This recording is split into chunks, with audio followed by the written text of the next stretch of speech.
How to fix LinkedIn notification not working. If your LinkedIn notification has stopped working, the issue usually stems from a sync glitch or restrictive power settings on your device. So what here you need to do is, first thing first, launch open settings on your device.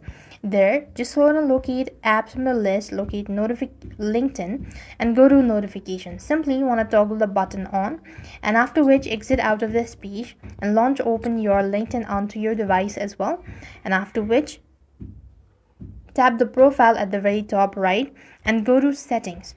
Once you go to this settings section, there you have notifications, and basically right on the section as well, you want to make sure to customize notifications and all that, and this way you're supposed to fix LinkedIn notification not working. So this is how things work to fix your LinkedIn notifications, and with that we've completed our steps. Thank you for watching. See you in the next video.